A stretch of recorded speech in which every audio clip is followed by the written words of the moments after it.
I'm going to ban that. It is apparently these ground nuts that produce the aflatoxins that cause liver cancer in humans. I have been whispering this to the medical system for a long time. No action, however, has ever been taken. So I have now to move in because I know this is a problem. I've been talking quietly to the medical people, but no action. Here I cannot allow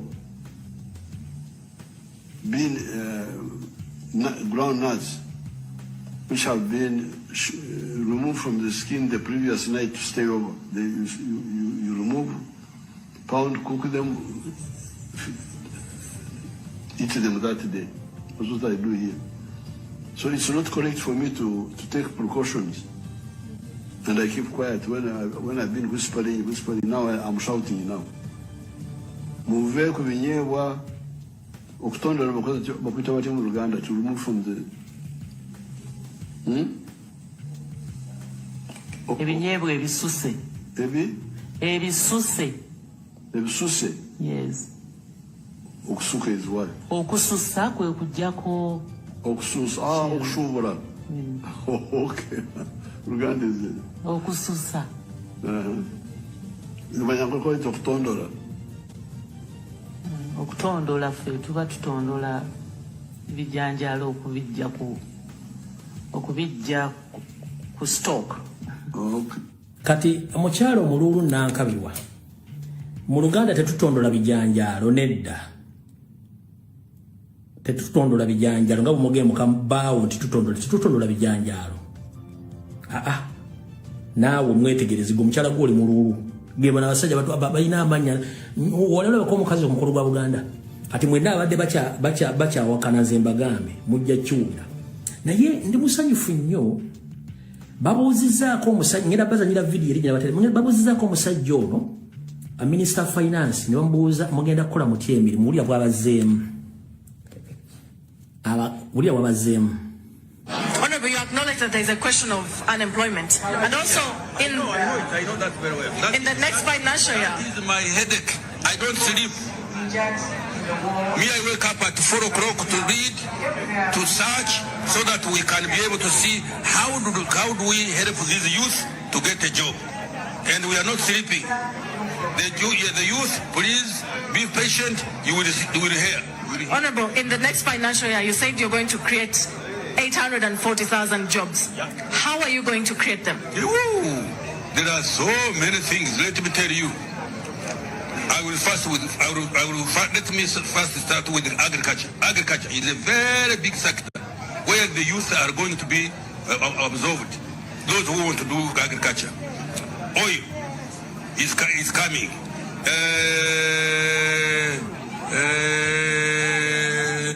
Kasitoli anga atandise okunanagira ng'ente erinnyira ng'omanya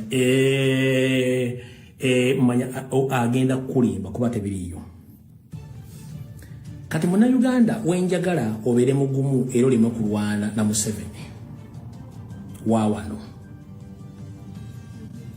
video njitaddewa ye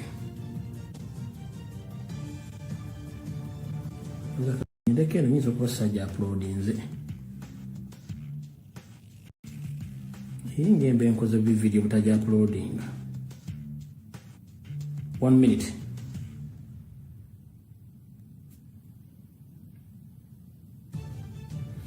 Wenjagala obeere mugumu era oyongeremu amaanyi. Museveni afuze emyaka 40.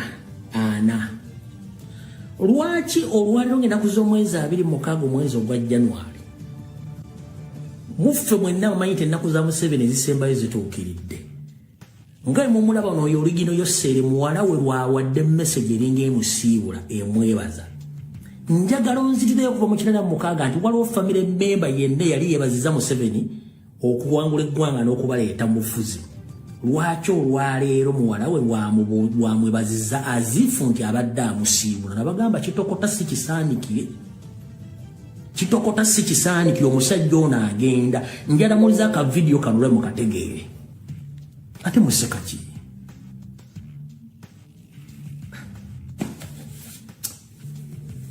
tulimbya nnaku ate museka.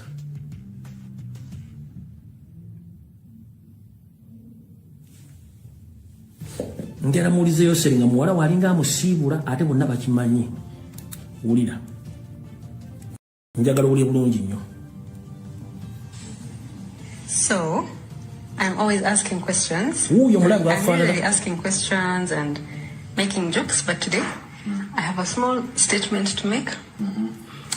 That since 1986, I've done some little research. Since 1986, the population has increased from 14.7 to 46, I think, in 2024.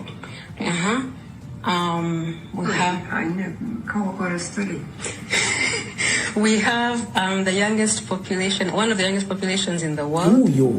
Most of the killer diseases we used to read about at school are wiped out. Yes. And there has been, people live in peace as much as people can live in peace as human beings. And they live longer, 64 years now. Compared to 43. Yes. So today, me as me, and I think I speak for others who are of like mind and like heart. I want to say thank you. Thank you to you, Daddy. Thank you to those who went with you all those years ago, who caught your vision. Thank you for your courage. Thank you for your steadfastness and your devotion and your kindness.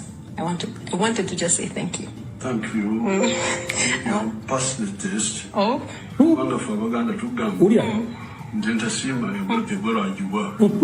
I don't know what that means. The one who doesn't thank will never get people who give him more. Oh.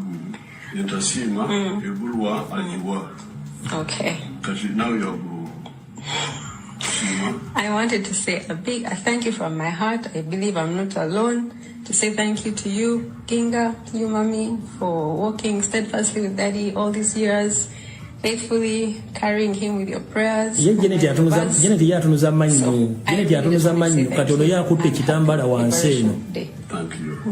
Thank you. That's finished. Kati. Chenjagala mutekeke sira. Omwami ono amukutte eno amutaddeko ono Janet kati yafuuse supportive object. Omwami akutte ekitambaala eno mukono guli omulala akutte ekitambaala. Kati yono Janet yataddeko mu kuseka oba okwogera okutunulatunuza amannyo kyenjagala mwetegereze kati. Njala mwetegereze facial expression olulimi lwa face mwetegereze omubiri body shape kati. Mwenna ekibabuzaabuza ono gwe tulabanga azze kuguzi maaki ng'atambula ayina amaanyi agajja luddawo n'abagamba dda bamukuba mofini balina ne penikira mofini gwesiza eddagala batera okukuba emirambo oba eddagala bakuba lya penikira omuntu n'oba nga towulira bulumi n'aba ng'asobola nabaga bw'ava mu kamera bw'ati ng'omukolo guwedde ono yesu kati bamukutte nga tebannamupimpinga wapimpinga kitegeera oba okumuntu okumukuba meeka mukuba eddagala n'abanga amulowa nti w'amaanyi naye nga si w'amaanyi njala mutulira feesi ya Janet netenagana amannya mutunda guno omukono Janet gwakutte n'ekitambaala kyakutte eri ekitambaala ekyeru katuli okwotegere nti bano abantu mudde mwetegereze bulungi nnyo saagala aseka bino ebintu si byakuseka. So I'm always asking questions. I'm usually asking questions and making jokes, but today I have a small statement to make. That since 1986, I've done some little research. Since 1986, the population has increased from 14.7 to 46, I think, in 2024.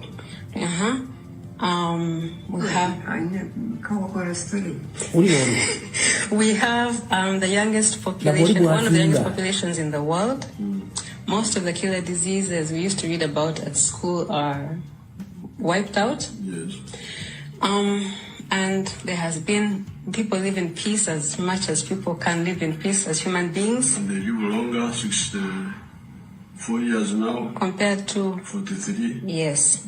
So today, me as me, and I think I speak for others who are of like mind and like heart. I want to say thank you. Thank you to you, Daddy. Thank you to those who went with you, who caught your vision. Thank you for your courage. Thank you for your steadfastness and your devotion. And your kindness. I wanted to just say thank you. Thank you.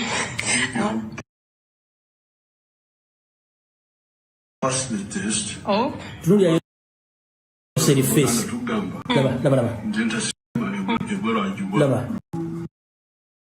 I don't know what that means. The one who doesn't thank will never get people who give him more. Oh. Okay. Kati. Mwenna nabasomesa bwe tuba ne bajjajja bali myaka 8 plus ono wa 9 mu ebiri. Jjajja aba ayogera nnyo amazima. Jjajja yeerabira. Abazzukulu babba amenvu babba sukaali jjajja lumu abatalu aluzinga ne focus nga takyalaba. Kati nabano yadi advantage bakozesa okubba amataka, okubba ssente, okubba buli kimu bamusayiningisa buli kimu kye baagala. Kati zonna stories zimwe zirireetedde ku family eno zonna ntuufu. Waliwo okulyayanira okutwala obu naye ng'ate bakimanyi bulungi nnyo forces zibaga muve mu ggwanga nnyingi nnyo. Naye njagala musooke mutunuulire nnyo mufokasinge ku deployment y'amagye mu Uganda wokka yegenda okuwa ekifaananyi nti bano balina abantu ekintu kye batya era kye batamanyi kiggwadde kitandikira wakivaawa ye deployment eyo. Ekikulu kya byonna kyekiriwa. Katonda akummanga obugagga wala n'akuwa okutegera n'okumanya. Katonda yammajje nekyo omwana omuwala teyali nsobi. Katonda n'awa Salimu Salo omwana Muhoozi Kanyerugaba naye n'amuwa nkiyite ntya n'amuwa Settaala. Abaali bakuliddeko mu kyalo Settaala mummanyi Muhoozi Settaala. Bonna bandiyagadde omuntu agenda okwongera obukulembeze bwabwe ng'omwana ategera naye omwana yafuuka ekyambika. Kati kyekizibu famire yonna nfu. Nono ennyini abadde abuuza wabadde akutta akatambi ng'alikodinga taata we ne nnyina. Omuwulira enjogera gy'ayogera ana naagira alinga atayogera Luzungu. Kati wenjagala n'okutegeeza nti bano si bannamwe bajja kuwamba. Njagala nte video emu Janet ng'ayogera Oluganda sentence 3. Njagala nte video 2 oba emu n'ekitundu nga Didigi ayogera Oluganda. Njagala nte video emu nga Didigi ayambadde kanzu. Oba Janet nga yeesibye Gomesi. Ne Museveni yasembayo kwambala ekkanzu. Dozali azina mbulanga kumwe tebakwagala tebabaagalangako bano bali mu nsi gye baawamba. Kati yesobola kimbagamba mwegendereze nnyo. We were not liberated. It's the Banyarwanda who liberated themselves. Right now they are overturning the table. So if you don't wake up, it's too late for you. Those who have been bribed to keep quiet about the matters of Uganda, we are going to suffer the same. But lucky enough for us, we shall keep on alarming wake up Ugandans. But for you, because you were paid, you will keep quiet, but you will lose each and everything you have in that country if you don't join the struggle. You are enjoying the taxpayers' money. That is corruption. Because corruption doesn't have receipt. Obuli bwenguzi tebubairako receipt. Sente ze bakuwa zonna bakuwaza bumenyi bw'amateeka. Musituke mulwanirire eggwanga lyammwe. Buli gwe bwasente mu diaspora musime eyo nsi yo toyinaayo nsi ndala. Trump yabagambye ngenda kugoba zi aliyoni jjajja oli aliyoni ali awo gwatayina mpapula. Nyongera okukujikiza alina empapula oli mupangisa kubanga okyalina gy'osasula emisolo okyagisasula. Bwe ginaakuggwako emisolo gyabwe ojja kuba tokyalina mugaso naye nga Uganda ojja kuba okyalina omugaso kitegeeza nti oli mupangisa. Otegedde bulungi.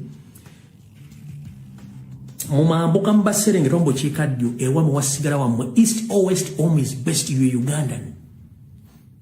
Sooka weebuuze abasajja bana abatayange enswere zinoonya ffena yengedde banoonya ki okwetola East ne Central Africa bali Burundi bali Rwanda bali Tanzania bali Uganda bagenda Congo bagenze South Africa Uganda yonna bagitambula East Africa banoonya ki mwe mwabaki bannannyini nsi ndowooza kitegedde esigadde dakiika 3 njala kuyisaawo nakano kanka basomere mu luzungu monna bateeka omwangambye basomere akantu kano mukategeere bulungi nga sinagenda ku kirala angambye basomere akantu kano mu luzungu angambye in Uganda president has the power to make law through statutory instrument provided for the constitution. However, the legal basis for the issuing executive order is not explicitly stated in the constitution. Akugambye nti omukulembeze n'abali mu ntebe mu ggwanga lya Uganda alina akawaayiro kasobola okuyitamu ng'ayisa omubuyinza okubaako byayisawo ng'omuntu naye ng'ebintu bino biri mu constitution ya Uganda n'akugamba ate era nti newankubadde babiyisizaawo birina okubanga ebiragiro byayisa biri mu ssemateeka nga byawandiikibwamu ssemateeka so si ye byayagadde ng'omuntu n'agamba according to the article 98 of the constitution the president has executive authority which can only be exercised in accordance with the constitution. Akugambye mu kawaayiro 98 akassemateeka w'eggwanga omukulembeze n'abaaliko akola ekiragiro kye ng'omuntu ayinza okikola naye ng'asinziira mu ssemateeka wa Uganda olya bulungi nnyo ng'amateeka bwe galagira aga Uganda. This implies the executive order must be grounded in exercise laws or constitutional provisions. Bagenda nti byayogera byonna ne byatadde byonna birina okuba ng'asinziira ku mateeka amawandiika agali mu ssemateeka ya Uganda so si ye kukola biki byayagala. The High Court of Uganda has held that the presidential directive are self-enforcing. Nti kooti ensukulu mu Uganda ekugamba nti omukulembeze yenna ali mu ofiisi wawa ebiragiro bye ng'omuntu biweerebe mu nkola aba bikoze ye ng'omuntu so si mu mateeka g'eggwanga bagalagira. N'akugamba however this ruling has been contested and the Court of Appeal has previously held the presidential directive not enhanced in the legalization have no force of law. Agambye nti kooti ensukulu mu Uganda oba kooti ejulibwamu gye buvuddeyo katono yagamba nti ebiragiro bya president byabataddeyo byonna tebiina wonna obikkirizibwa mu ssemateeka w'eggwanga okuteekebwa mu nkola. Kitegeeza wonna bagambidde nti looya yenna asobola okuba ng'agenda ateekawo okuwoza kwonna ekyo ekiragiro kiveewo. Kati njala mu dakiika 2 njala batwalako nakumanya ebintu bingi Pato yandekera emirimu gye wano Pato yandekera emirimu gye nesi nubengera gikola kale kansoka empise wano kantu kano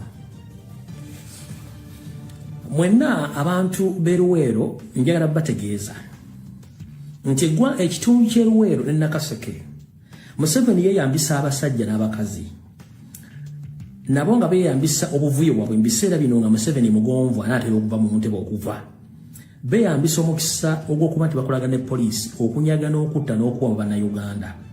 Abantu mwenna abali eruweero ababbibwako ebisolo abatwalibwako amataka era abawambi babattibwa n'ebibanja bammwe waliwo omwami ono mwamulabyeko dda nze saamutimbye omwami ono mumulaba ono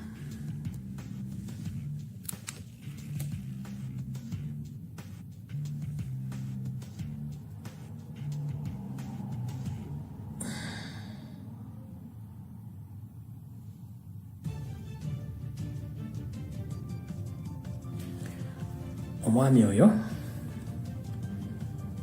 mwenna ab'e Nakaseke Luweero omwami mumulaba bulungi nnyo. Omwami oyo amanya ge ye Kasoma Zaake. Kasoma Zaake awangalira mu bitundu by'e Luweero Nakaseke. Kasoma Zaake ono mukubba ente embuzi ebisolo talina mukwatira nsawo mukubba amataka omuli ebibanja ebyabannansi talina mukwatira mwana naye ng'omukulu ono asula kawempe naye ng'effujjo lyonna likolera Nakaseke. Kale mwenna abantu b'Ekawempe omwami ono mumanyi mutegeeze ntwamutegedde era ensi mutegedde temukubakola effujjo bamuyita Kasoma Zaake mukozi wa ffujjo mu bitundu eby'Eruweero. Alright, kati katugendeko ko e Congo emirimu Muganda ange pato gye yandekera simanyi lwaki taddala akola emirimu gye. Alright, wetwogerera abantu abali ku luguudo okuva e Busia okuyingira Uganda n'abali abali Bukoba iziti Bukoba Tanzania ku boda eyo mulaba ebyokulwanyisa ebiyingira eggwanga Uganda. Ebyokulwanyisa ebyo bikozesebwa ensi bbiri omuli Uganda ne Rwanda era bagula ebyokulwanyisa bino. Ebyokulwanyisa bino bigenda kulwana ntalo Congo kusimbiza mu w'omusolo. Kati kansooke nkusigira ekifaananyi. Mubadde mulaba waddanga DDG Director General tweet zabadde akola nga ategeeza abamagulu meeru abalwanyi okuva mu bitundu mu ggwanga ly'e Congo ba machineries. Era n'agamba nti tasobola kuva mu Baganda baba M23 Abanyarwanda abalwanyisa Congo. Bino byonna abadde abasindikira obubaka nga temumanyi. Mujjukira Nabagamba Kagamba Paulo Kagame Pirato ne mukulu we Museveni bakyakozesa enkola emu yeri enkadde yabuzaabuza ofuge wanaakugamba munnaye tuli bwe tuti manya nti kyazzaako ogenda kukutta waga nti awe musonyiye manya nti kubira lwawe nti nfudde bagenda kukutta. Mutongerere essaawa zino abasajja ba M23 bafuuse ekyonga naye kyebakola Congo enkola enkoko ekikola baana wabula essaawa ino muwulira nti babakubye oba muwulira nti lubalusewo wakati wa Rwanda ne Congo neggwanga ery'omulirwana erya Burundi mumanye nti kayinza okuggweramu nga kali Kampala. Nkidda bwe muwulira nga aliwo olutalo lubalusewo wakati wa Rwanda direct ne Congo nga nena abafuduse Burundi mumanye nti kawaka weddemu aka Museveni ne banne essaawa zino boolekera ekibuga Goma okiwamba naye ekibuga Goma bayinza okukomaawo bayinza okukoma eggoma olw'ensonga mu lulimi olw'amagye oba olulimi olulwanyi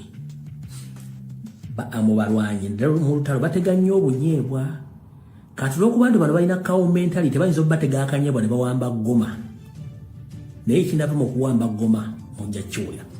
Wabula bwe twogerera abantu bangi bannansi ba Congo battiddwa abalala baziikiddwa mu birindi nga ekibatta ggwanga lya Uganda n'erya Rwanda nga bakozesa ekibinja ky'abasirikale aba M23 abayeekera. Era nga ne muhoozi yennyini akimanyiko bulungi nnyo abansonga adde akola tweets ezo newe yasabira akasiriivu ka ssente si kaakukola mulimu ki kabadde kaakutwala ki byakulwanyisa na kusasula abasirikale abali eyo. Yensonga lwaki babasaba supplementary budgets buli kaseera mu parliament ne muwaayo ssente z'omuwa omusolo olw'ensonga bali mu kulwana lutale Congo. Wetwogerera essaawa zino ngenda bawako ku footage omu nga abasajja ba M23 bakutte ebyokulwanyisa naye nga Abakongo bagezaako okulwana naye nga mbagambye akanyeebwa kali mu kalinde kamujja kukalaba essaawa zino. Bino zimu ku footage mimujalijja pato ne munnange yagindekera.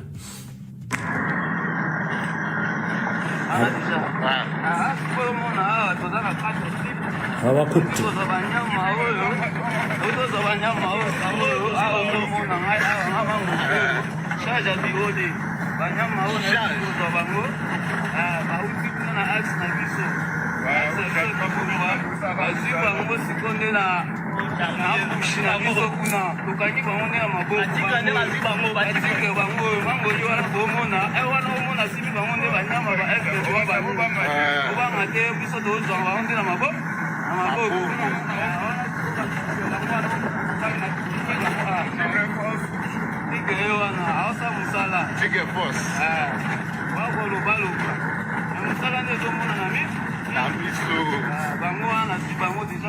video buwanvuwanvu saala bumalira budde ate ng'obudde tulina butono.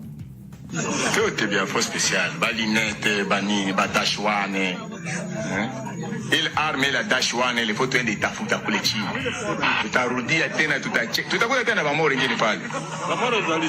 Bamori tutakuta tena. Mimi nakwambia tutakuta bamori pale. Mvalishe nguo bien. Chua nionyeshe jinsi bwana mvalishe nguo. Unatunza tena pale? Mtunze bien.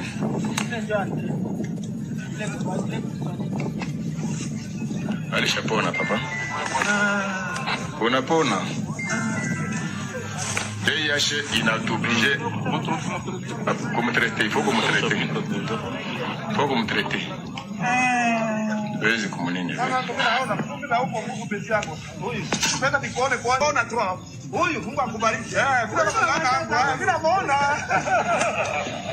Ndio naona betia, tunga niko na espoir. Unamuona?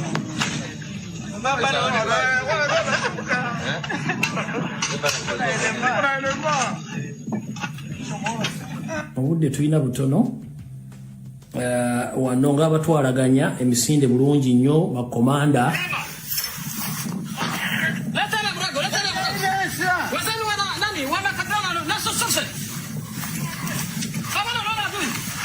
Kamanda General Ngoma Nzito ambaye anajielekeza kwa Minembwe kusaidia guvernema na jeshi wake wengi sana, majeshi mengi sana ukijielekeza kwa Minembwe. Correct.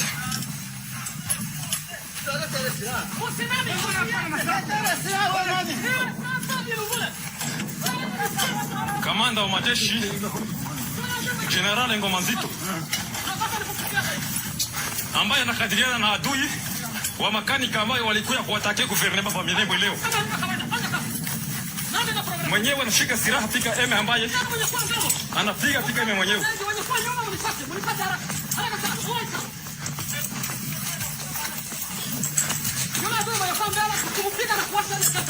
Hivi kabisa tunaingia pa viziba pembeni ya Kabingo.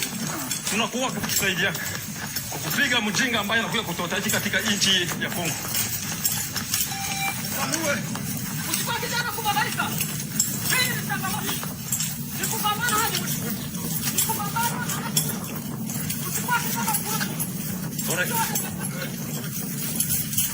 Hakuna kulala leo kabisa. Leo ni moto mpaka Minembwe. Tusaje huyo adui ambaye anakuja leo kwa Minembwe? Kama natoka ni M23 ambaye inajitokeza. Tajua.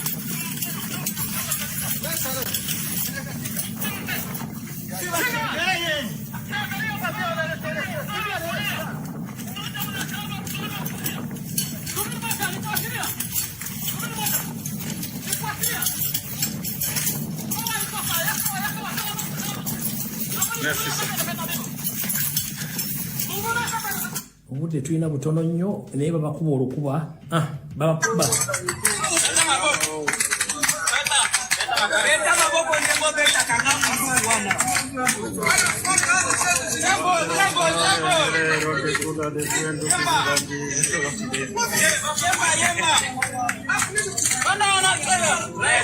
awona amaze okubakwata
evuga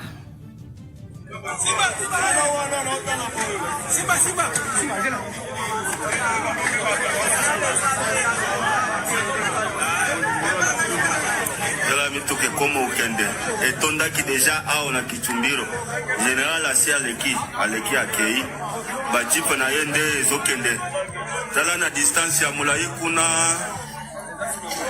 jipe yango wana kuna ezokende ezolanda kuna moni ndenge landani kuna bazolanda deja général en tout cas ka moral kameki kumata lisusu muke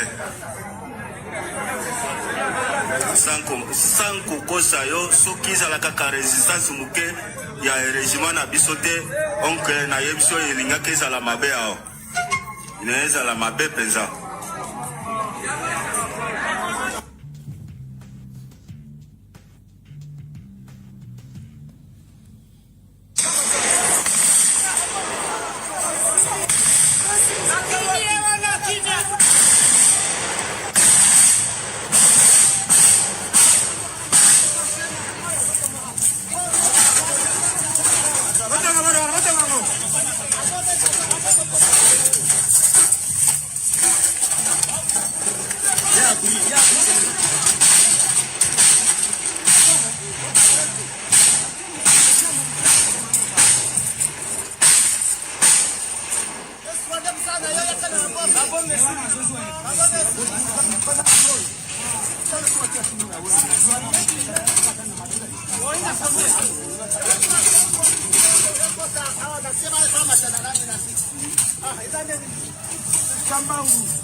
Awo abakongo nga bafutiza abanyarwanda naye nga kaba keetaga vijje ejjingo yayinza okukanyumisa obulungi kati bino ebige bengenda okwogera mu ddakiika 10 ezisembayo mbasiibule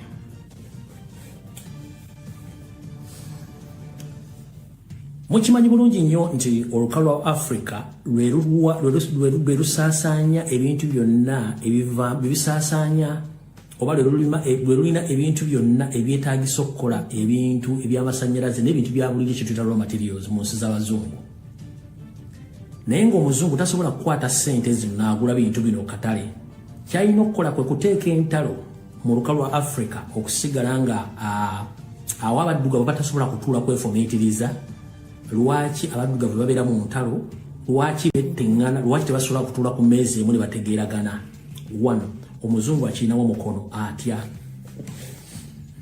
omuzungu akimanyi bulungi nnyo nti olukalu lwa Africa bwe lutula wamu ne lugamba nti lugenda kuddamu kuwa bazungu bano bintu bino bye bakozesa omuzungu agenda kufiirwa atya ngera kubuzaayo kampuni ezikola emmundu mu nsi yonna emmundu zandibadde zizitunda luddawa nga kampuni ezikola emmundu z'abazungu era buli lutalo n'olubalukawo mu nsi abasinga okufunamu ze kampuni z'abazungu ezikola emmundu goloza lwaki bo bwe baba bakola budget ng'ate bagenda ssente zisindika mu Africa naye ng'ate ku street ezabo waliyo abantu basula ku nguudo tebasobola kukwata ssente ze bazimbamu ennyumba ez'abantu abali ku street bannansi n'abala ne bafuna babeera bulungi waliwo kitaddeko mbwongo n'ekyebuuza nti America esasula ssente mu World Organization esasula ssente ludda waazi Bungereza zaaniziwa donation naye nga mu nsi yazaabwe mulimu abantu basula ku street nga bali bubenga n'ekyokola tebakirina gwoza kibafokasinga nnyo okuteeka ssente mu ntalo n'okusupply ng'emmundu ezo kubanga baagala mwekube kuba temutegeera yensonga lwaki Museveni South bw'oba wayimirira ku magulu ko n'okozesa Abaganda n'obagamba nti I came to liberate this nation n'ogamba nti abakulembeze abalwa mu buyinza be baviiridde ku Africa obutate lwaki ku myaka ata gy'ofugidde eggwanga ku bantu bonna bannayuganda bakugambye ogumu olw'oyo buyinza tosobola bawuliriza oyina njawulo ki n'endowooza y'abazungu etakkiriza mu kukyusa bukulembeze emirembe ku nkalu za Africa nga balina kye banoonya bwogamba twandyagadde nnyo okubeera mu ntalo okulwana tusobola okulwana si ye mentality twagala kukyusa attitude mentality. We want to change the attitude and the mentality of all past leaders including Museveni. Fighting or kill each other doesn't yield any profit on this planet Earth. The safety, the liberty, the independence and the livelihood of Ugandans matters more than you who think that you are going to rule us forever. We must sit down and settle our differences. Leading human beings is just a task upon their will. Museveni wagenda mu nsiko nti ozze kulwanirira mirembe kati okuwamba n'okutta abantu n'okuteeka sereze eggwanga mu ntale zitatukwatako munnayuganda wawansi afunda mu ludda wa emyaka ano okyayagala okolera mu buyinza era otta abantu era oyagala osindika abantu bajje mu kuwona n'emmundu era bayiwa omusaayi gwa bannayuganda tetwagala kutta bantu. Nze n'okola omuntu ng'abonaabona kimpisa bubi lwakuba siina kimpisa bubi. Nzobona okulanga mubi nenga alina ekizibu mpulira bubi. Nemwe temulaba na Uganda nga babonaabona era temusobola kutuulako ne muganda abasajja betubonyaabonya. Batuwaniridde emyaka 6, batuwaniridde emyaka 4 era tukyabakwata tubatta kiki nnyo kye muwalirira. Azifu nti buli gwotta emyaka gyabadde alina gigenda kudda ku ggwe.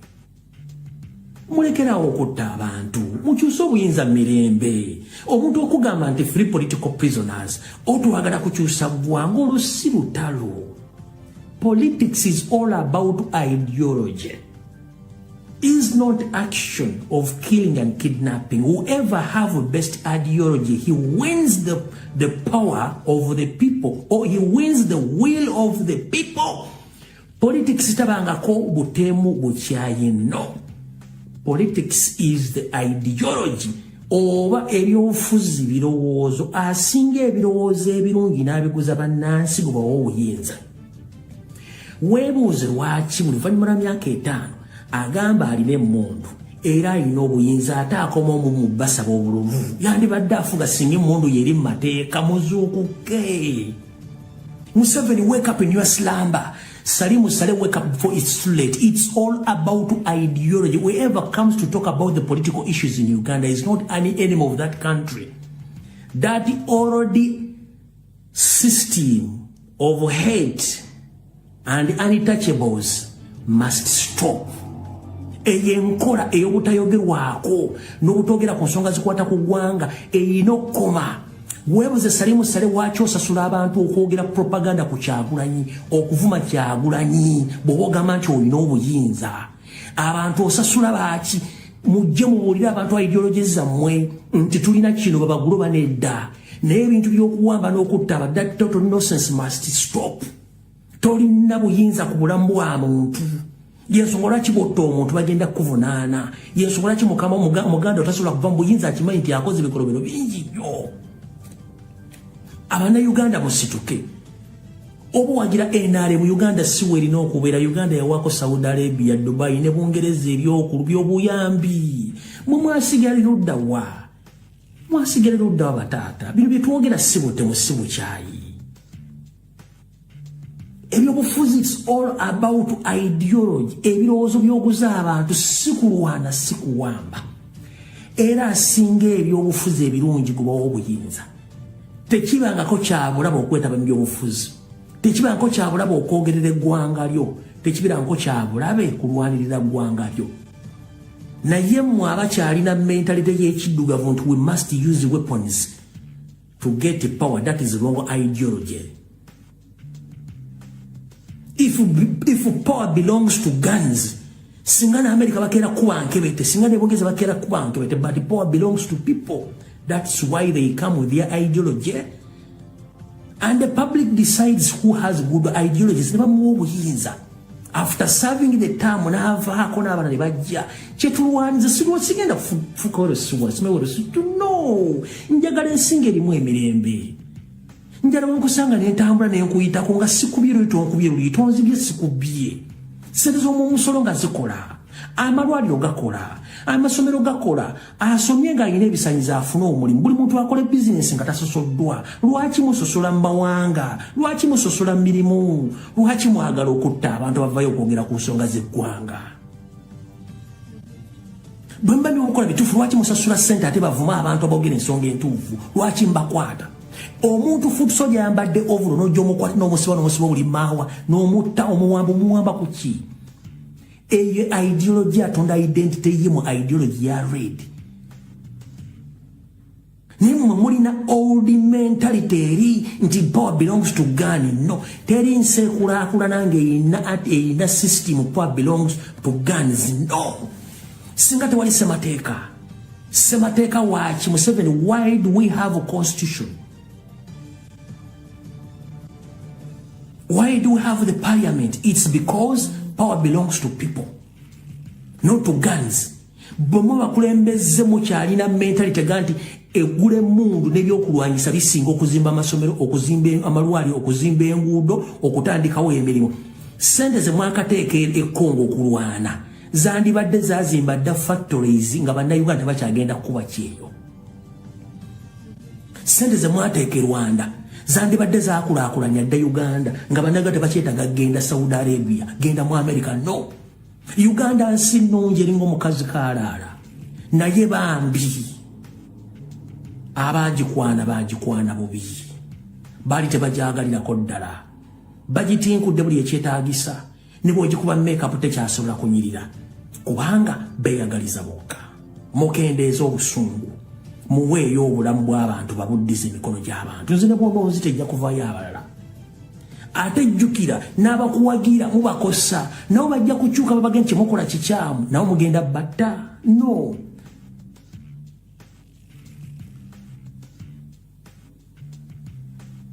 Temutta bantu, tebeetaaga kutta. Tewetaaga kutta muntu okufuna obukulembeze. Mukola abantu byebaagala. Nfundikira. Bw'aba Kyagulanyi mubi, Lumbuye mubi n'abalala babi, bye boogerako bikoze. Njagala onkolera amasomero mu ggwanga omwo. Nkomewo njogere ku masomero, omuntu wala butwazi butabika. Njagala onkolera amalwaliro. Nkomewo njogere ku malwaliro tegaliiwo, ontwale butabika. Njagala onkolera ebyenfuna nga bitambula bulungi. Nzije nziremu mbyogere ntwale butabika bwonsibe. Njagala ontere ebyobufuzi nga buli omu ayogera kyalabye atambula agende. Nzije nziremu ndeekaane. Njagala ng'omuntu tomusosola buli omu Uganda afuna kyalina okufuna. Tule bwe naddamu okuleekaana. Temutegana ku spendinga ssente nga mukwata mutemula abantu mubegera bwerere. Munnayuganda teyeetaaga kubega bubawe service. Provide service to Uganda, that is all. The money you spend in spying, kidnapping and killing people, that is total nonsense. Do exactly what we say or what we complain about. Nobody will come again to shout on these social media platforms. Still again akunda mukuleka. Tumija nkwagazaje. Amasomero wegali, freedom of speech weri, freedom of expression weri, amalero gakola, buli kimu kitambula, amasanyalaze gakola buli kimu, nenga buli kimu kitambula akasemba. Mu economic sabotage in the 50-year master plan mubadde nira kyesibagambanga. Ekigambo kye bayita load shedding strictly mu Buganda. It is a plan of sabotaging economic activities in Buganda. Lero nkibagambye. Okujjibwa kw'amasanyalaze mu Buganda wokka ogajjako buli kaseera ne gavaako. Kye kimu ku bikolo eby'okutataaganya ebyenfuna mu Baganda wano. Mubadde temukitegeeranga nkiddamu. Road shedding in Buganda strictly is an economic sabotage which was well planned in the 50-year master plan. Amasanyalaze ne gamala ennaku ne awomugabana n'omwezi owala ne gagendera ddala bakikola kagendere ng'omukadde akogga kutta byanfuna mu Buganda wokka mu bitundu bira amasanyalaze gabeerawo. Load shedding is part of economic sabotage under the 50-year master plan. Mbadde temukimanyi gavaako galagawa. Ekenya gye bagatunda gavaako. Rwanda gye bagatunda gavaako. Tanzania gye bagatunda gavaako. Oba South Sudan gye bagatunda gavaako. Gava ludawa. Gava mu kituli kyekimu. Gava ku ddaamu yeemu. Lwaki mu Buganda gavaako? It's an economic sabotage nembadde temukimanyi ati gagenze munnange tunakola ki? No, it's an economic sabotage, load shedding. Kino abassa amataago amafirigi erimu amata abagasi abawokyawo obingi ababasse abalina ebibande bya firimu ababisse abasse buli kimu ekikozesa amasannyalaze ne bwe kimala essaawa 12 mu masannyalaze tegaliiko ebintu biwandikoledde mu ssaawa 12 ng'okozesa amasannyalaze bulijjo temusobola kirowoozaako. It is part of the economic sabotage. Mbadde temukitegeeranga era mulinazo nje nkibasomye, so no problem. Nakyo nkibagambye mukitegedde. Nabaddiza video ya 50 ya master plan giri ku YouTube channel yange ndaddamu ndaze mnajiro loading nabagambye twejjukanye. Eno ngenda gisa neri muddemu gira mutegeere mujja tegeera mpola mpola nga amagezi gazze oba mbadde mukimanyi.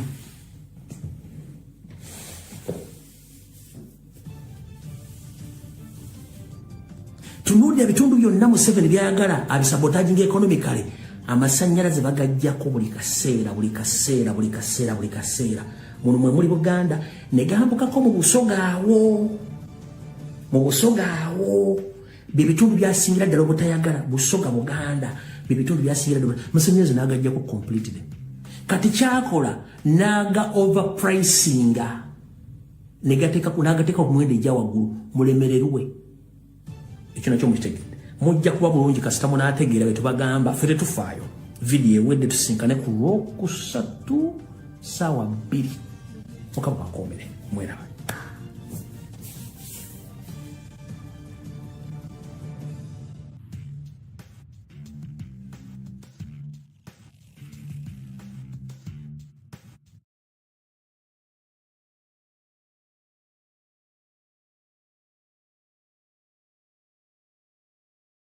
When you come back late from work, shopping without a queue, order anything you want and dash away. Order a Glovo and receive it 10 minutes.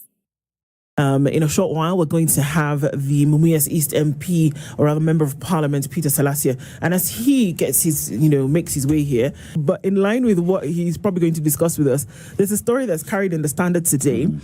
Fuming Ruto breaks the silence and turns up the heat on his critics.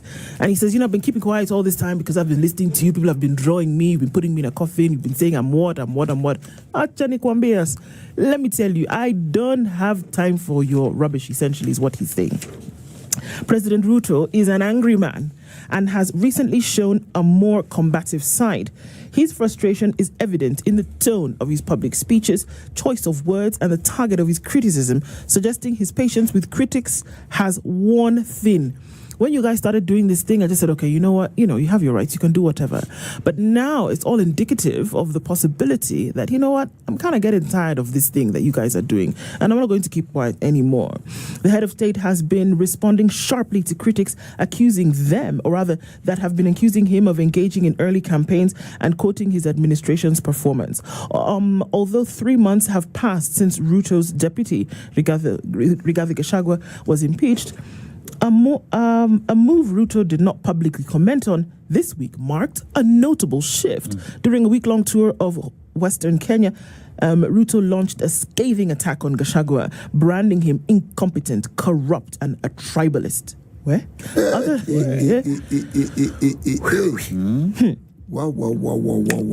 I'm telling you, other leaders accompanying the president joined in delivering similarly pointed critiques against the former deputy president in what appeared to be a coordinated effort. I wouldn't be surprised if it was. Last weekend, Gachagua accused Ruto of being domineering, alleging that the president scripted public speeches for leaders and later weaponized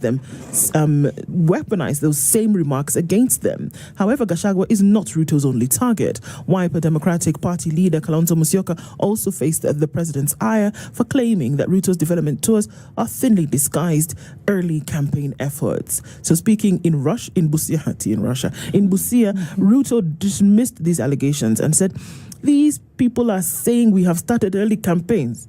Stop diarrheaing," he said. "Once we start proper campaigns, you will flee in panic. Tell them we are just planning development projects. This is not campaign. You think this campaign, I know already you're getting uncomfortable. Wait for the campaign to come. He took issue with Kalonzo for questioning the 150 million shilling bonus to farmers of sugarcane, accusing them of hypocrisy for not raising similar concerns when tea or coffee farmers are paid their bonuses. So for everything that has come at him in the last couple of weeks, the president is answering all of them one by one. He said, you people drew me. You people have said I'm a what? Ukiniachia nitawamaliza by, asubuhi na mapema. These are the things that we're hearing him say. Would this all point to the president being angry? Or is he saying, yes, freedom of speech is a right to everybody, but you guys are pushing the envelope? No? You know something? When we talk about fundamental freedoms we have in this country, the president also has those freedoms. Yeah. Okay. So if people feel they have a right to criticize the president has a right to respond. Do you then label him as angry because he's responding to something that somebody may have said? Would you now then take that label and say, okay, so people have been talking for the longest time, he's responded, and we know that you have a right of reply to whatever. But then also the position in which you sit in demands a certain level from you. Really, it does. A certain level of decorum. Decorum. Right? It demands that. Just the position demands that. It does. But also, remember, this job of being president, from what I can see, is not very easy.